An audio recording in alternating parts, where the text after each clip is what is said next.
I really hate how needy computers have got now. Oh, yeah. How much they just like, no, but I need you to do this thing. No, but you have to empty your trash. No, but you like.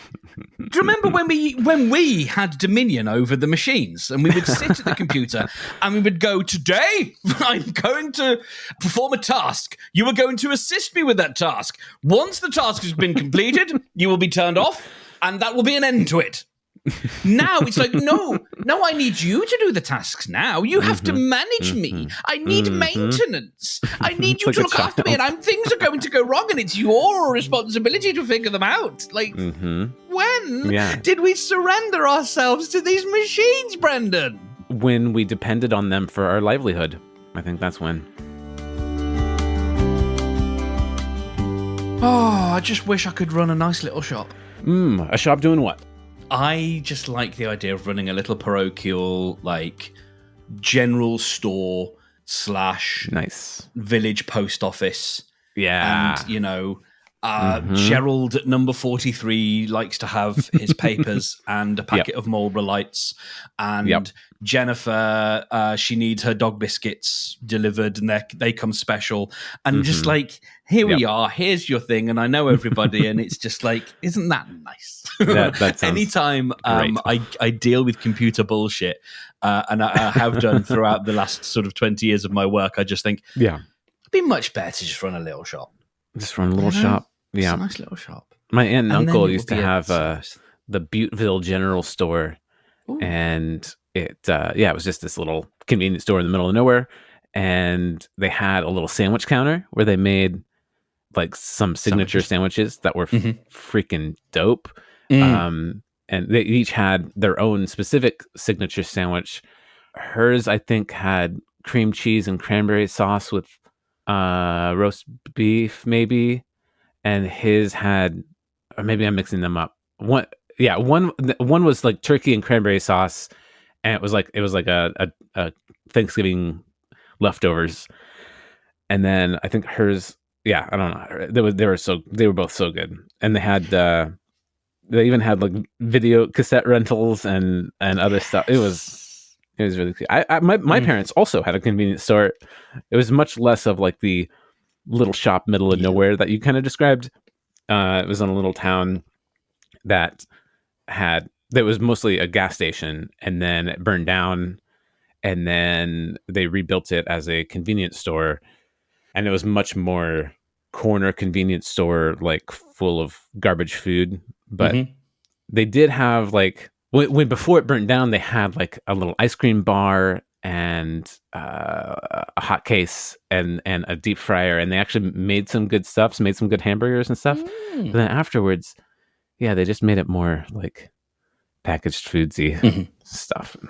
Disappointing. I watched on the flight to Oregon, I watched In the Heights, and that is the story of a bodega owner. And I think... Yes, what we're describing here is somewhere between a bodega and a little village shop. It's very much, because that was the thing that was communicated in the film, and obviously in the musical, this was an essential part of this little community.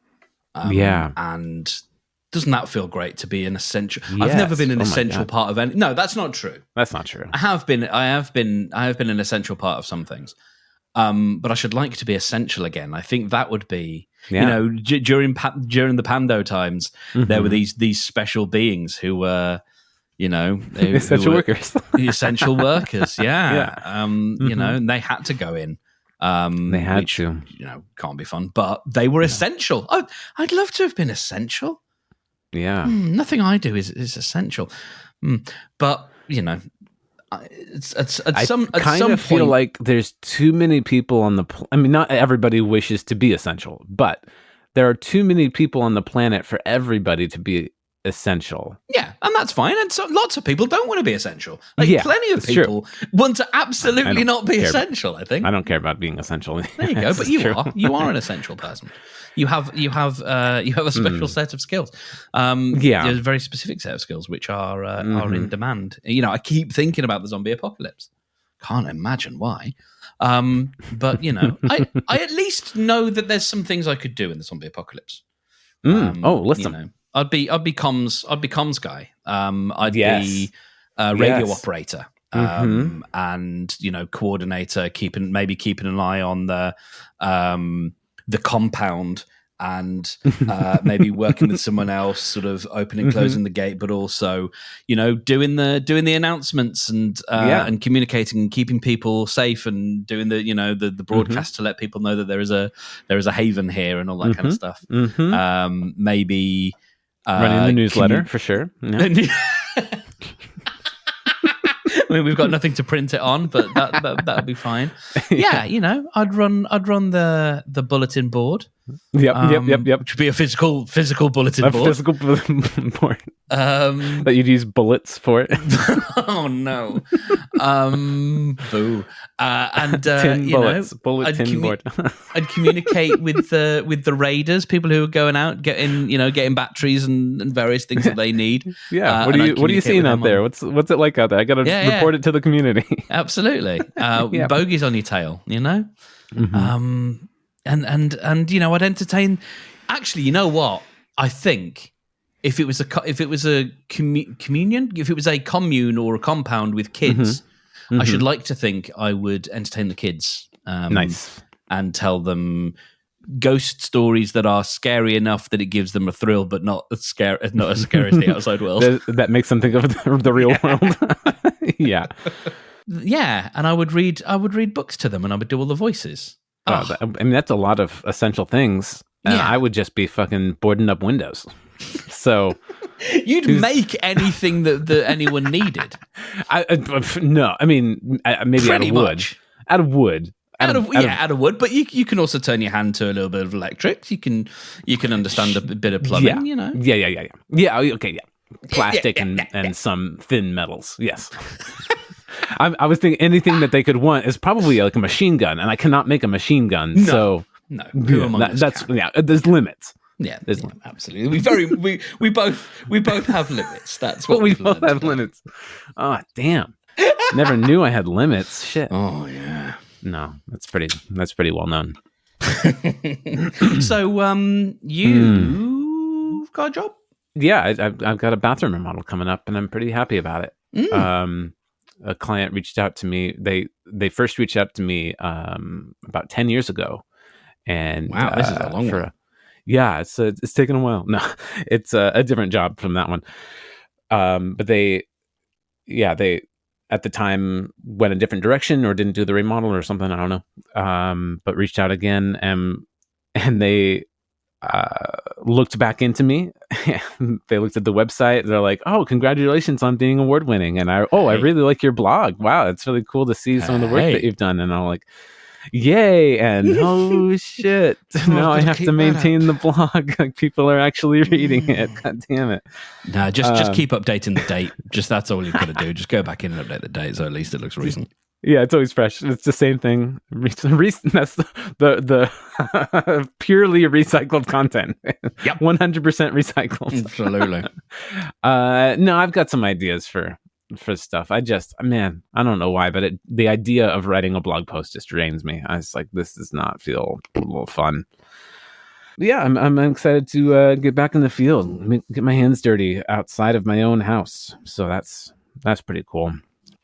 This topic segues nicely because I'm very close to landing another job that would not have been coming from somebody who found me 10 years ago, but instead has found me through my Meta ads. And yes. So in the 13 years of running Rockstar, I've been running Rockstar for about 14 years now, and for 13 years of them, I did not run any advertising. So during that time, that was a source of pride for me. I thought that it was great and that I was great because I was finding work purely off of word of mouth, my Yelp page, people searching and just finding me, and that was good for me, that I was good because of it. And so I've been thinking about pride lately and how I was proud of that. I was proud of myself for that. And when you lose pride in when you lose your own pride in yourself for something, that brings up feelings of failure, that brings up feelings of inadequacy, because it's the opposite. Now that there's that void there, there's the opposite feeling comes through. And okay, so let's take a pause here, if we may. Sure. And look at the loss of pride. Yeah. So I'm steepling my fingers and everything. I've been listening to a lot of Stephen Fry, so I might end up being. Of course you have. Of course you have. Of course you have. Of course I have. This is palpable. Palpable. Now, I thought it was capable. Is it capable? It's capable. It is capable. You were changing it to be fun. Yeah. No, I was misquoting. No, you were perfect. Capable. You were misquoting. Okay, great. Capable. Pride is an internal thing. Yeah. What changed that made you lose that pride? Or on what was that pride based? Yeah, so the pride was based on the fact that I found work without having to work for it. Mm-hmm. The pride was that my reputation, strike that wasn't it. The pride is that my reputation preceded me in a good way.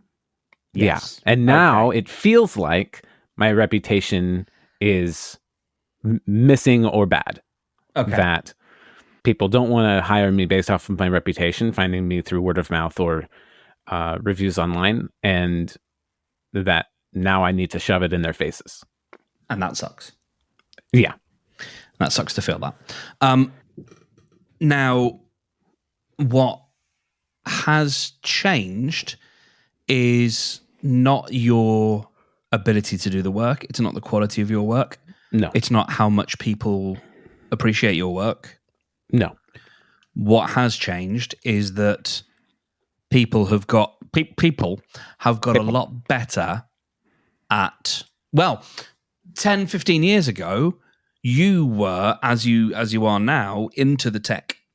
Yeah. And curious about it and into it and have fun with it. And I don't know how many remodelers in Portland, Oregon, right, would have felt that then, because for what you did,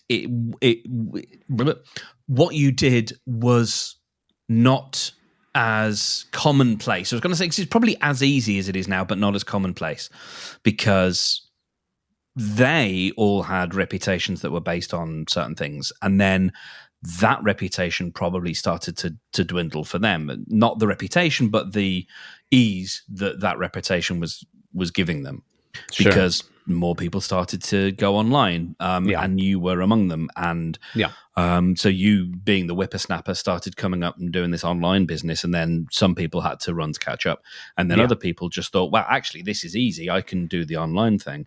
And, some people can just throw more money at being featured on Yelp or whatever. Right. Man, that's what they do. Now it's freaking 3 pages of ads first before you get to the search results. And so what has changed is the market and the marketplace. Yeah. And it's made it so much harder to compete. I completely get this from being a podcast person who was not there at the beginning, but was there, 4 years after the beginning, and how relatively still before anybody knew it existed. Yes, how relatively easy it was to start a podcast, get listed by Apple in New and Noteworthy. Almost every new show that started in the UK would be listed in New and Noteworthy because there weren't that many. Sure. Even up to 2015, I got contacted by Apple to say, will you give us some artwork because we want to feature one of your shows? And Acast, who were young and upcoming at the time, emailed me about a couple of shows and said, would you want to join Acast? And I said, no, I've got my own thing. And, whatever, more for me perhaps. But it was easier to compete. And in the same way that, web designer Birmingham or web developer Birmingham was a coveted search term here for people in my, in my line of work. And now it's all ads and it's everything. So you already know this because you're a smart man and you know your brain, but decoupling your sense of pride, because actually what you drew pride from, what you derived pride from, has not changed. It's the quality of your work, and it's the fact that people want to recommend you, and people still do. Yes. But, it's now a lot noisier because everybody is doing the online thing. And 15 years ago, they weren't. Yeah. Yeah. No, it's completely true. And I know that. And and I don't feel like a big weight of shame. Mm-hmm. I just like kind of noticed, like, it does hurt. Yeah. It hurts because you're like, it sucks. It was so much easier before. Mm-hmm. And I knew at the time, this is really easy. Like, this can't last forever. I knew it couldn't last forever. And I was even surprised it lasted as long as it did. But yeah, that day has definitely come to an end. It's not like I'm getting some people finding me on their own still, but it's so infrequent that it doesn't provide for full-time work anymore. So that part being one aspect of what I'm about to say, and another aspect being that I want to have more time off and space in between jobs and time for rest for my body. Both of those things have caused me to raise my rates, which feels weird. But also the cost of living is just insane. Everybody raising their rates means everybody's cost of living goes up, means everybody raising their rates means blah, blah, blah. But, I guess it's my turn. And it kind of feels good. So it's funny, like when I had that disastrous job a year and a half ago, and was given a insurance report on what they thought the cost should be to repair this house that had been flooded. It listed the average U.S. rate for each trade and each section, carpentry and drywall and electrical and everything. And I was way under the rate, the average rate for the U.S. And I live in one of like the top 5 most expensive cities in the U.S., cost of living wise. And it's like, okay, I need to reset my expectations here. Like, I'm not just doing jobs for my dad and his friends. Like, and I'm getting, it's nice that I'm even getting any money. Like, I'm doing real great work that really impresses people, that outshines my competition. And you're not getting that work out of a favor. People aren't doing you a favor by throwing you some work. No, you're earning that work. Yeah. And I'm providing services in addition to the actual labor that people really appreciate. I like a sense of safety and connection even. Like I went on a walkthrough a couple days ago, and at the end of our interaction, the client was like, well, I've got an estimate scheduled for tomorrow, but I think I'm just going to cancel it because I, really like this discussion that we've had, and I feel a connection with you. I feel like this is going to work out really well. I don't even want to talk to another guy and waste their time and waste mine. Like, let's just, and I'm like, I hear you. I like it. That's great. I love hearing that, but don't cancel it yet. Like, just go ahead and get all the the estimates.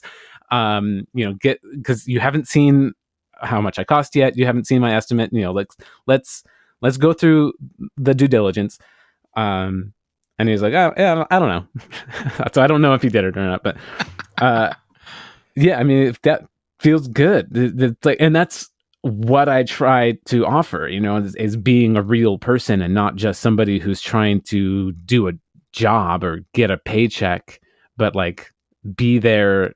Like my intention isn't the money. My intention is to make somebody's house cooler and better and more effective for habitating, and in the way that they want, and I'm making it beautiful and sustainable. And then it happens to be that that's really valuable, and people will pay me a lot of money for it. So I'm trying to juggle where that line is of the right amount of money to charge for it. And like that part's the icky part for me because of a lot of reasons. But I like that what I'm selling is different than what other people are selling. You've just sort of hit the nail on the head there. That's what I do. That's what you do, but hopefully not on heads. You would hope that everybody that is a remodeler is going to do quality work and is going to help you make your house a home. Like that should be the expected bare minimum, right? You'd think so. Yeah. Now, your experience with the market may vary, but like that is what a customer is sort of going, well, isn't that everyone? Sure. Yeah. Yeah. Yeah. What I'm hearing from you is there are specific things that, like, I'm just on your website now. I would like to see more of you, Brendan, and the things that you believe in your online presence. So whether it's about your stance on capitalism or whether it's about the idea of safety that you have of I'm the guy who you are not going to be afraid to let into your house, to, various, personality things that way. The things you care about in terms of how you treat your body, how you treat the environment, how you treat other people. People make, and I'm sorry if I'm, like teaching you to suck eggs or like overstepping my bounds here or whatever, but people buy things, especially if they have means, not like when they have means, they're making a distinction, and it's often not who is the lowest bidder. Like you've just proved with that conversation, often people are making a choice to go with something that might be more expensive because they believe in, think about the choices that you make. Think about the food that you buy for your cats. And the coffee that you buy, or the places you frequent when you go out to eat, like the places that you go and the places you don't go, the places you avoid. You are prepared to pay a premium because you share some values with the people that you're buying from. So how can you communicate your values so that you can find your people that are really aligned with you and that are not going to nickel and dime you because they're on the same mission, they're on the same boat? If as and when you have the time, and if I can be of any assistance on this in this area, then please use me. I would spend some time really honing, thinking about stuff like the website, not because if that's your calling card, making it less about the work and more about not you necessarily, but them and the values that you both share. And that's, so much of it is your differentiator, because everybody thinks they differentiate on quality. Everybody is going to tell you that they're the best. That's fucking pointless. It's like watching, so we have here a show called The Traitors, which I think you might enjoy, and I think Margaret especially would enjoy it. And it's all about it's a reality show, but it's all about sort of skullduggery and lies and stuff, but it's all sort of people who are mostly nice. But it's a game, and so very, very simply, you have a number of people who are called faithful, a number of people called who are traitors. The faithful don't know who the traitors are. Every night, the traitors, quote unquote, murder someone in one of the faithful, which means kicking them off the team. Also, the faithful can banish someone from the team if they think they're a traitor. They do this because at the end of the game, they can win a huge amount of money, and if the traitors win, they take it all, versus any faithful that are there, they split it between them. But if there's one traitor, they take all of the money. So the object of the game is to get rid of all of the traitors, and they try and vote them off and find them every every night.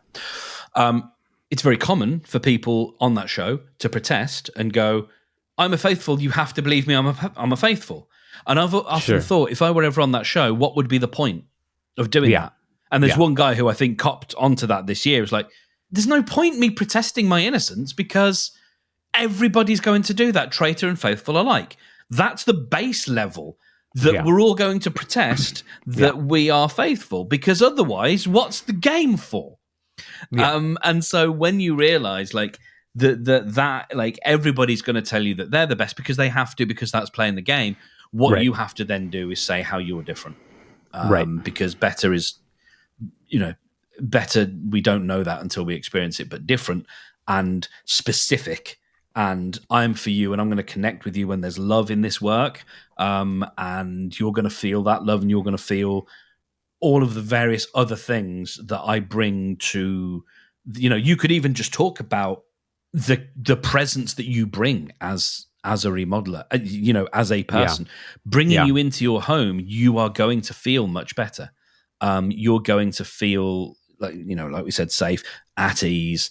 The respect that you show to them and all those things, communicate those front and center so that people know right away when they do click through from Yelp, and the right person sees it, they're like, oh, thank God there is someone who I can trust. Lecture over. Two things. One, like it's funny. It's like you write it in the right way and it works really well. To me, I'm just struggling to find the right way to write it, and it feels a bit like doth she protest too much, methinks, kind of thing.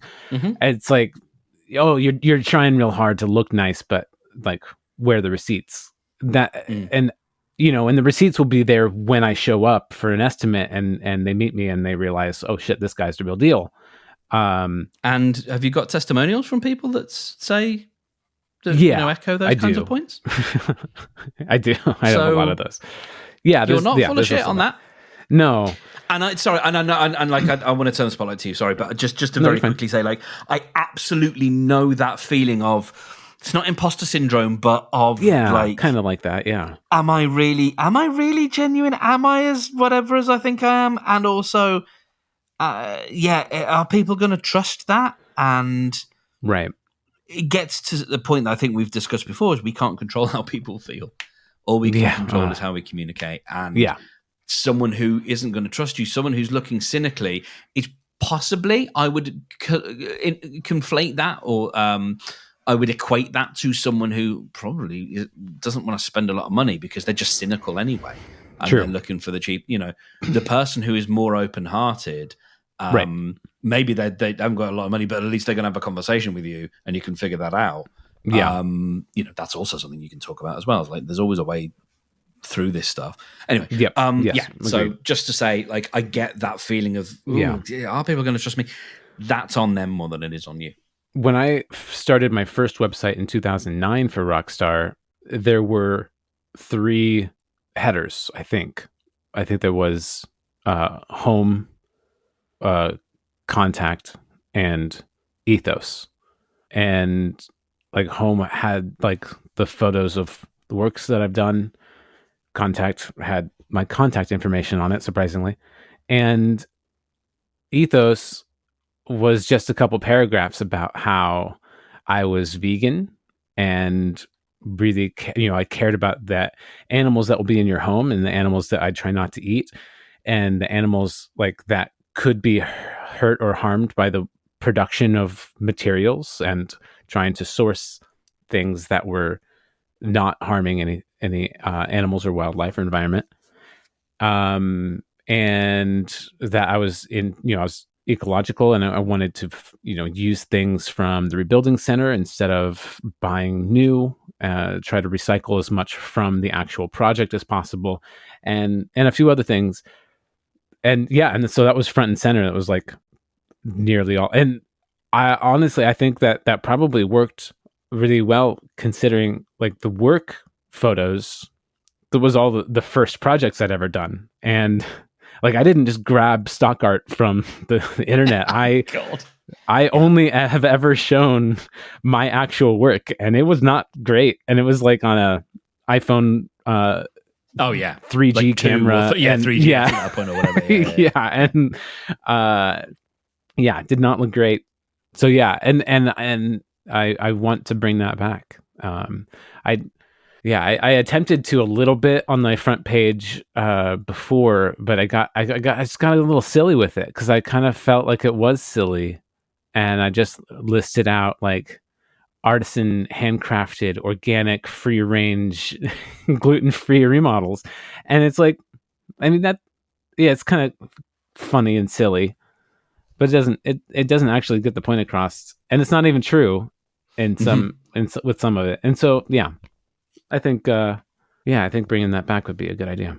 Yeah, thanks for and the I inspiration. think one of my big focuses, focum, has been how we try and shift as much of our language from me, the offerer of the services, to you, the recipient of said services.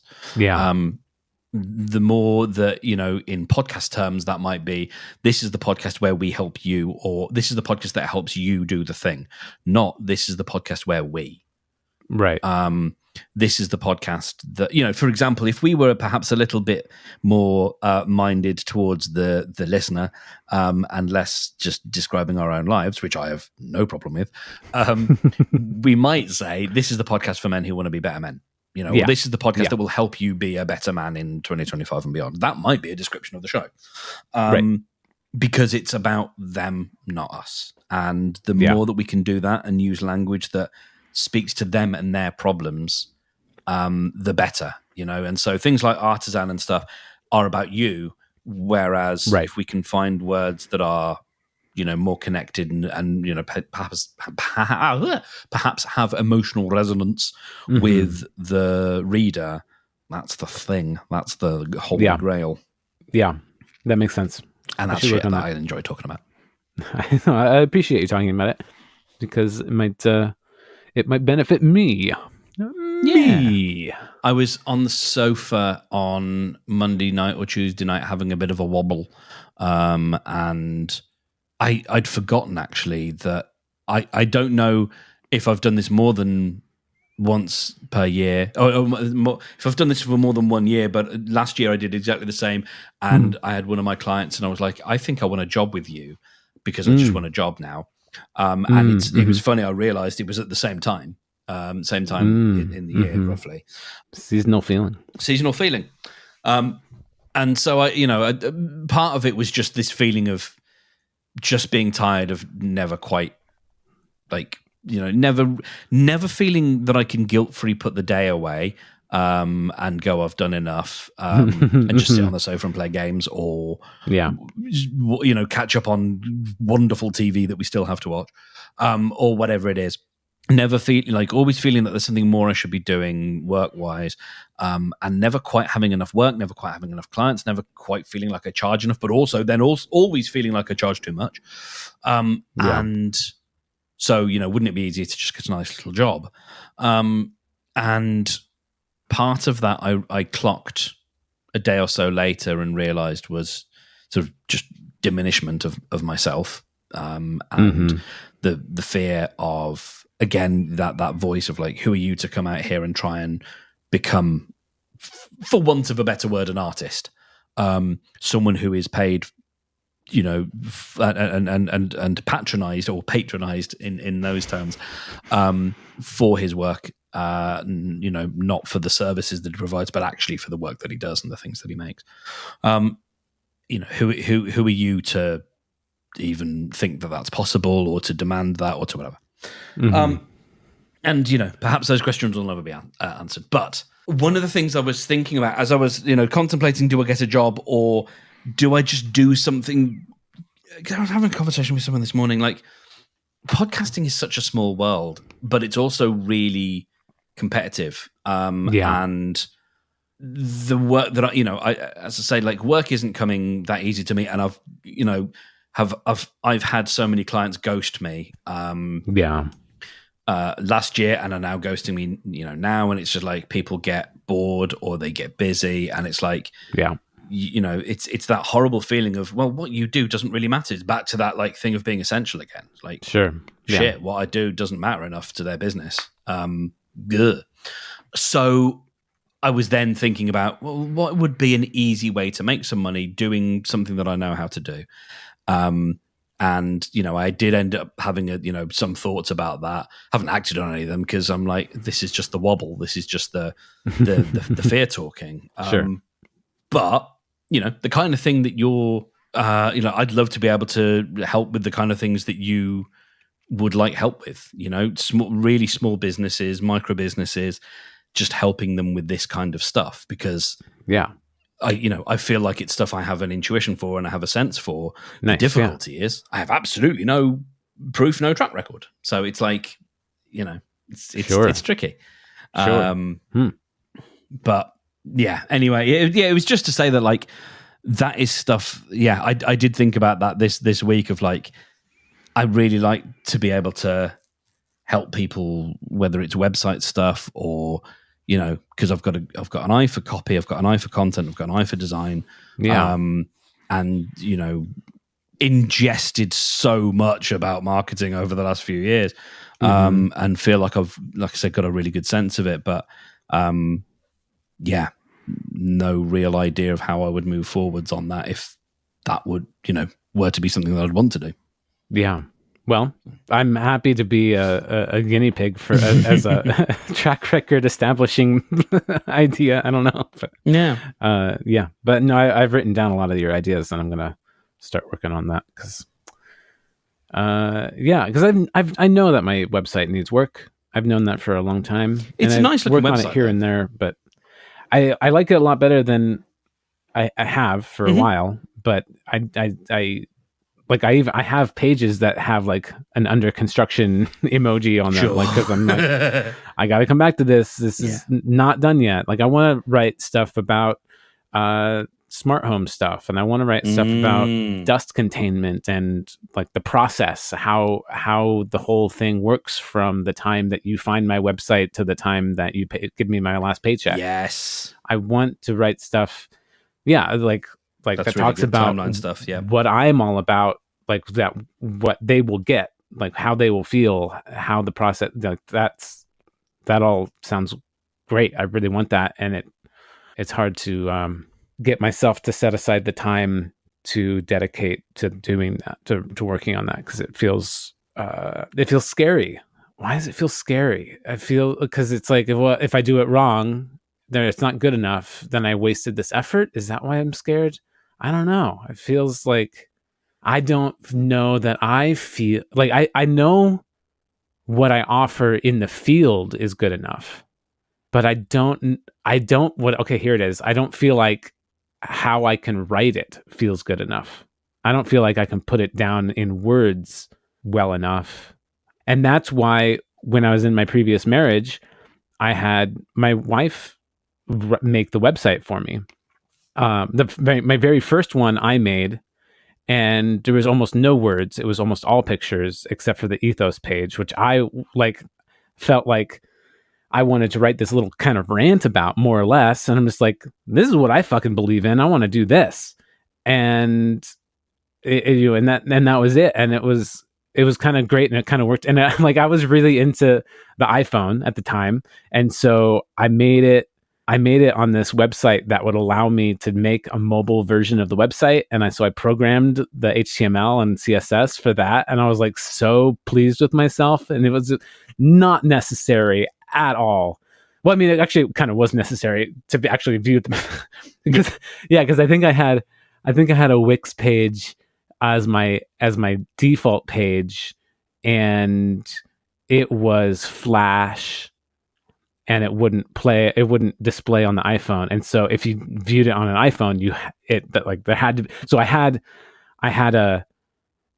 the URL actually went to the iPhone page first, and then it would detect if you were at a PC, and then it would go to the the Wix page if you could run it, and otherwise it would stay on the iPhone page. And and it worked out pretty well. And then eventually we moved to Squarespace because podcast ads work, And use the offer code Convergence. I wish.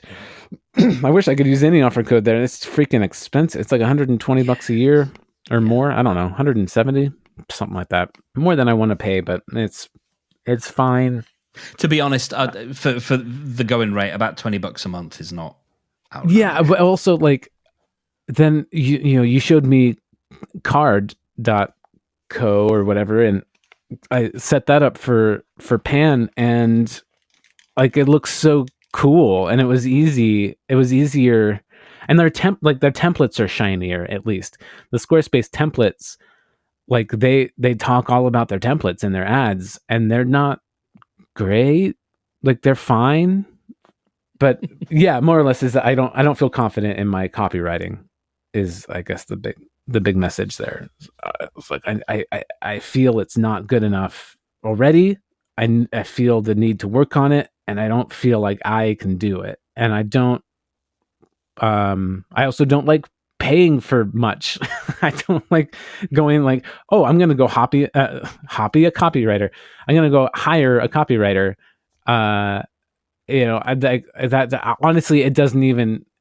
Like I'm thinking about it now because like that's I'm trying to explore all things, but like in my normal day-to-day course of life, I don't think about hiring somebody to do something for me. I'm the guy that does it. Like I'm the guy that people hire to do things, not the other way around. And I obviously I only have a certain set of skills. There's not everything. I can't build a gun when I need one, so I gotta hire a guy to do that. So, I mean, part of this is, and I always come back to this story because it was one of them moments for me many years ago in one of my previous jobs. We had 3 people looking around for a USB stick because this is like 2007. They weren't just everywhere. And one that would be the right, good size, good capacity. It was something for a client. And we were looking around, where is the stick? Where is the one stick that we have?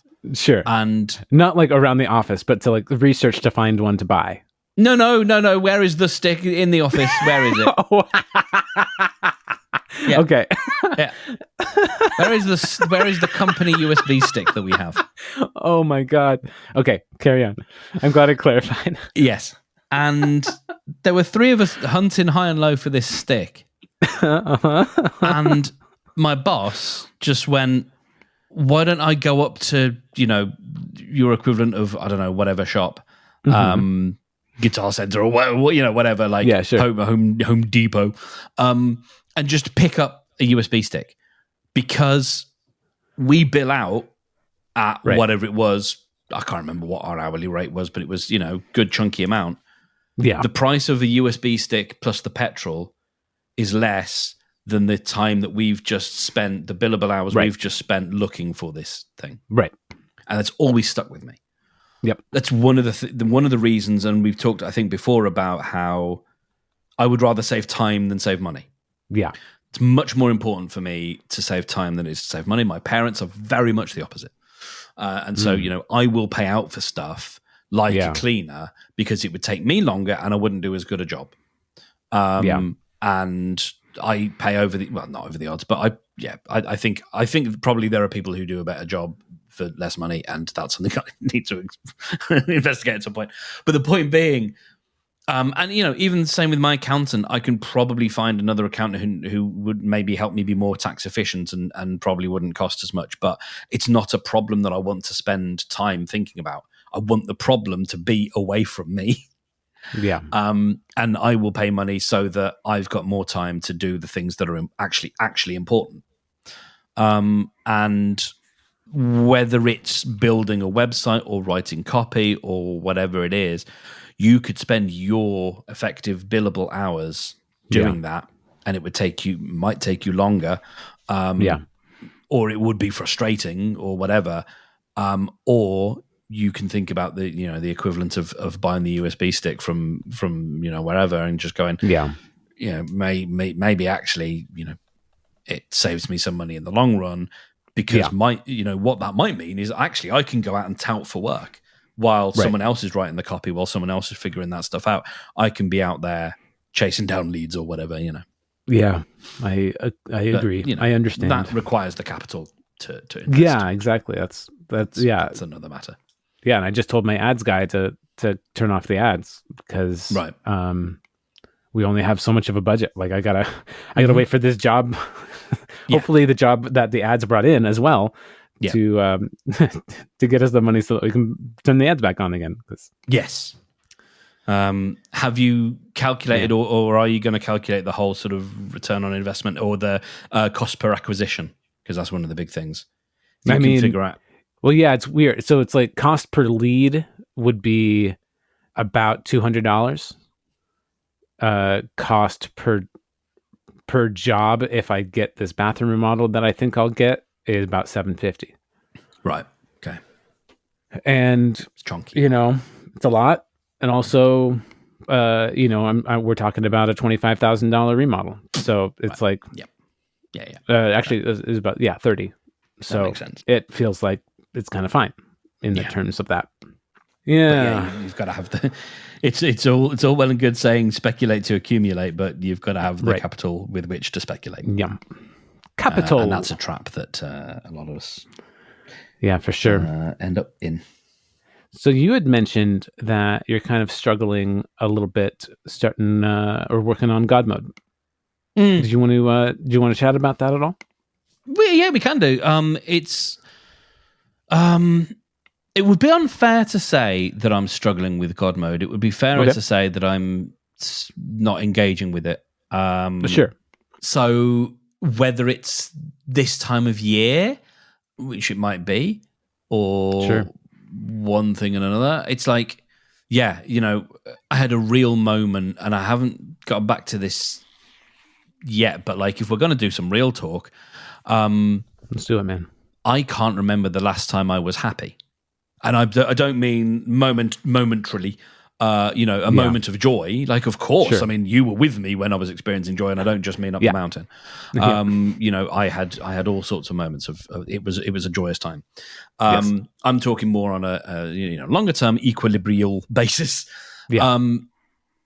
And that feels like a fair bare minimum to ask for. I mean, you can ask for it. Doesn't mean you'll get it. No, it feels reasonable to want just have a level at which I can just go, I'm good. Actually, I'm good. And like, I can experience pleasure. I haven't got anhedonia, but the winter nights do their thing, and like, I sit here and I just go, I'm not happy. Like, I'm not happy. Yeah. And I am seeking little bits of dopamine where I can. I'm not. I haven't backslid to the point where we were perhaps in before September, and have no real. I say real, not at all. I have no intention to re-up those bad habits. But I'm definitely seeking, you might say, cheap comfort at the moment. And I understand, abstain, maintain, walk towards pain. I'm wondering if, and stop me if I'm interrupting at a bad time. I'm wondering if maybe focusing on the third column might be a better thing to work on right now, because you've already done some abstaining. It sounds like you've been doing some great maintaining, and there might be missing a few areas of the walk towards pain where it may feel like it's the hardest thing to do. That might make it actually the easiest thing to do, like getting into therapy, getting into a group therapy, having some like a men's group. Like, actually, Margaret last night mentioned to me, like, what if you were to join like a little sports league, like she said kickball, and I was like, my first thought was like, fucking dodgeball. Oh my god, that sounds like so much fun. And and that was just her giving me ideas, but like doing something where you as you have mentioned, wanting to get out with community and be more connected with people, that's a huge source of joy and quality of life. Yeah. Yeah, and I was out this week actually, which was lovely. Went out to go and see some live comedy on Wednesday. That's always great. That was a nice experience. And I've got plans. I'm waiting for. It's so annoying how like little things can get in your way and scupper your plans. Oh yeah. I bought this keyboard. It's going to be a bit of a bugger to shift, and I'm going to have to figure it out whether I can leave it at work. Because, listener, I found a community that meet every Monday up the stairs from where I work in my co-working space. So if I can figure out a place to leave my keyboard, then I don't have to bring it with me all the time, because the one I've bought is fairly hefty, but it's, seems to be, it's okay. And I tried putting up the stand, and the stand is ridiculous. I ended up getting this stand. I was like, I haven't got time to figure out how to put this together. This is going to make me upset. But the keyboard itself came with the wrong power adapter. And it's just like such a little thing that completely means I can't use it. Oh, lame. You know what I mean? And I've been in touch with them, and then they're ignoring my emails. I got the thing on Tuesday or whenever it was. I was here for it, and it might even have been on Monday. Yeah, it was Monday, because I was hoping to go that evening. And they're ignoring my emails. Like, I know they're getting them because I keep getting the auto reply, but they're just not responding, and it's really doing my head in. It's like, just send me the right fucking power adapter. So that's really frustrating. But, my plan has been to go and meet these people and have a jam every Monday. I'm really actually trying to fill up my calendar of things that I do in the evenings. Also being aware that part of what that is escaping the the long evenings. So, there is a bit of that, but the way that you said that makes it sound like that you have some negative feelings. I don't want to say a particular feeling about trying to escape your long evenings. Is there a feeling there that came through, or is that just me reading into nothing? No. I think what I'm describing there is, or the question. I haven't wrung my hands over it too much, but there is the question of, are you not numbing, because it's not that, because I'm experiencing things, but am I escaping from a sensation that I don't want to feel, because I don't want to sit in the evenings with that depression, because fuck, I've done that before. I think we've talked before about coming home from work and being actively miserable, watching a couple of episodes of Parks and Rec, and then waiting for 9 o'clock because that was the time that I told myself I can get into bed, and then I've only got another hour before it's okay to go to sleep. And meeting out my time in that way. Like, I've only got 2.5 hours where I've got to sit with this and be a person, be alive, be conscious, not alive, but be conscious. Sure. And then I can move into the bedroom, and I can watch TV in bed for an hour. That's okay. I'll allow that. And then 10 o'clock I can go to bed. It sounds like, and correct me if I'm wrong, as always, it sounds like you might be conflating sitting with your feelings, which is a really good thing to do so that you can process them and acknowledge them and move past them, and sitting in depression, which is never a good thing to do, and is only going to propagate the depression more. And the antidote for depression is movement, is getting up and doing things. So if you're going to be home and you're just going to be sitting in depression, you're not escaping the good work that you need to do by going out and hanging with the guys and making music, or going to a comedy show, or just taking a walk in the park. That is the work that you need to be doing at that time. That's the right thing. When you have the space in your mind and in your heart to be able to sit and process feelings, then great. And you're not going to just be in a depressive spiral about it. Then you can do that. But if you're not in that space, then you're not. Like, that's just not time for it. And I think maybe having somebody there with you for that dedicated time would be beneficial in at least in the early times. Like I know you've done coaching and therapies and stuff before, counseling, but so you're not unfamiliar with it. But like I feel like that with the idea of depression out there as a barrier, that it might be helpful. Yeah. It's funny.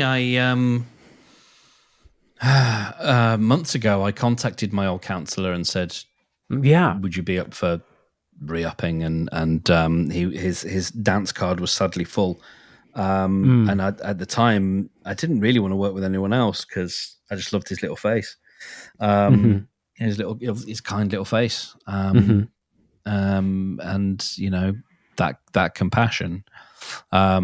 Because it's great when you can sit with someone who just goes, "Oh, isn't that awful?" Yeah. and it's funny. Yeah. It took a few weeks. He kept hammering this point at the beginning of like, because I would have certain kinds of phrases, or I would have a little aside or a closing remark or something, and he would always go like, you don't have to entertain me.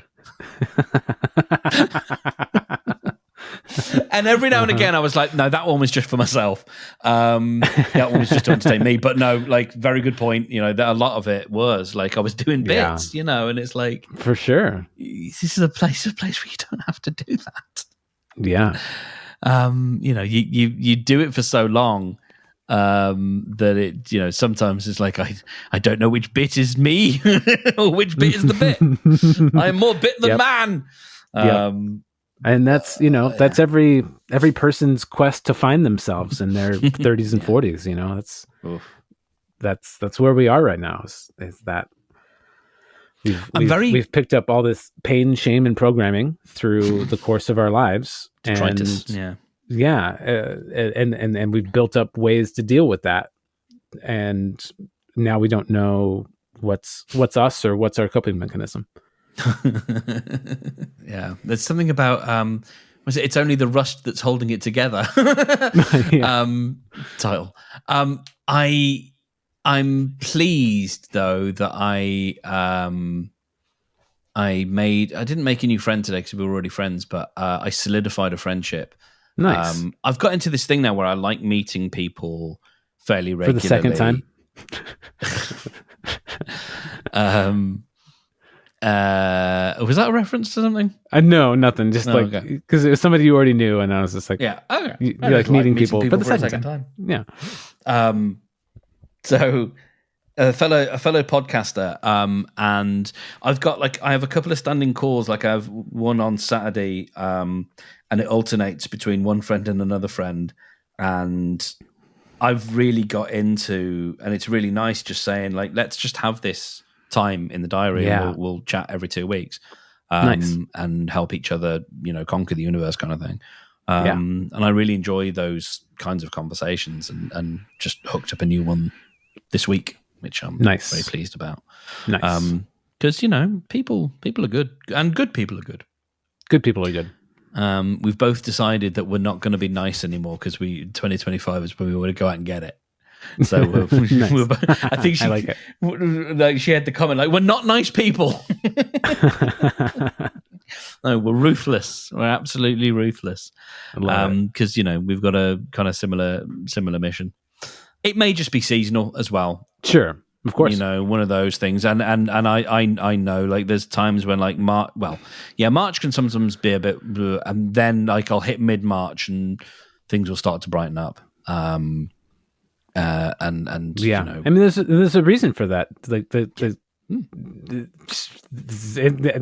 has been there for time immemorial. Like there's people hunkered down during the winter and conserve and get insular and get inside, and then spring comes and mating happens, and like the flowers sprout and bloom, and my only the only fly in that particular ointment is thinking about this summer, and that sense of feeling lost. Although, hopefully this time I feel like I know what my mission is now, which is good. And it was funny actually. This morning or the last day or so, I've been thinking about like the many varied, splendid things that Mark can do. Yes. With whether it's the Long songs, list. whether it's this, also very much this podcast, and more writing that I want to do. And it was actually the conversation I had with this person today, where she used the word springboard, and it just reminded me about focus, which I think is really interesting. And for me, I've got to focus on undo, because I was going to go down this road of, I like the idea of like, there's Mark Steadman and all his many varied wondrous things, and you can just be a Patreon or a patron of Mark, and you can just go, whatever it is he makes, the various things that he makes, whether it's undo, whether it's this show, whether it's although this show we should both get paid for, but that's a different matter, or it's various things. And sort of started going down the road, and I was playing around with Substack and all sorts of stuff today, and it wasn't until this person said springboard, I just thought, no, you're right. Like, make this thing the springboard for what you want to achieve and what you want to get to later. And so it's sort of renewed my focus. I like that. So it's sort of been a weird full circle week, I think, in a sense of like reminding myself that this is undo is has to be my main squeeze, and has to be where all the work goes in, and what people know me for, because then you can branch out to other things, but you can't do that until people know what you're for. Sure. If I may. Yes, please. That sounds a lot like Mark on Convergence from a year ago, where Bramble was the thing that had to work. Oh no! That's interesting.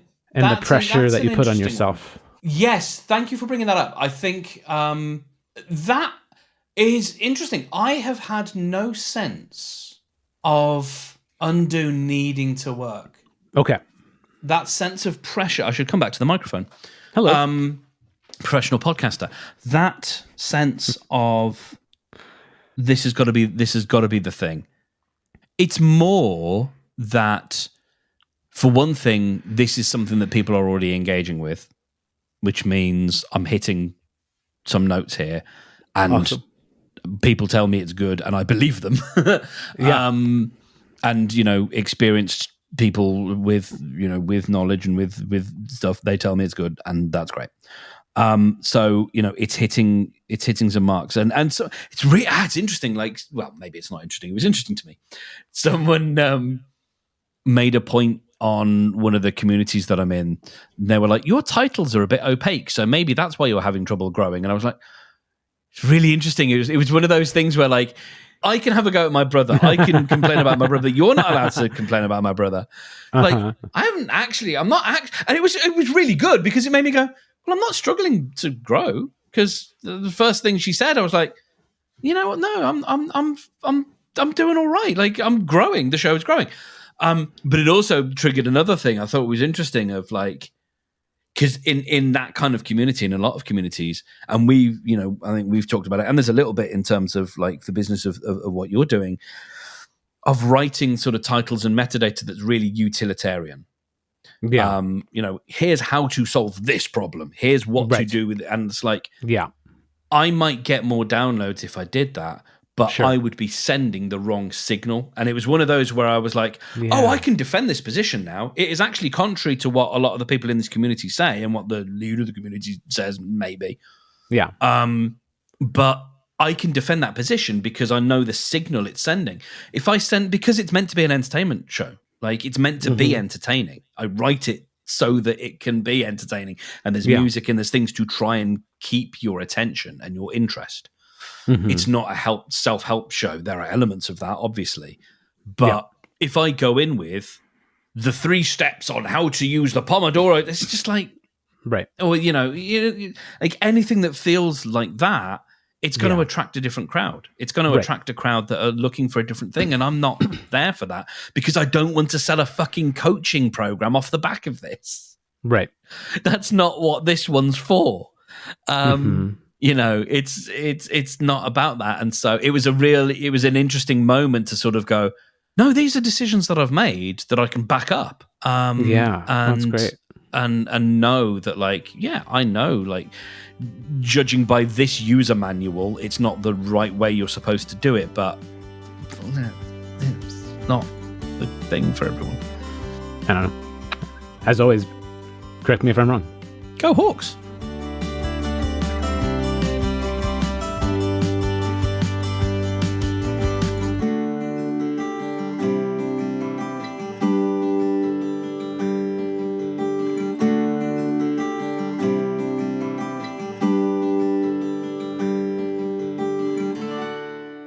Do what in your shop? Do what in the shop. Oh, I was like really excited there for a second. It's just like a dance shop, dance music shop. Yeah, dude. Everybody shop now. I just love the. That's very good. That's very good.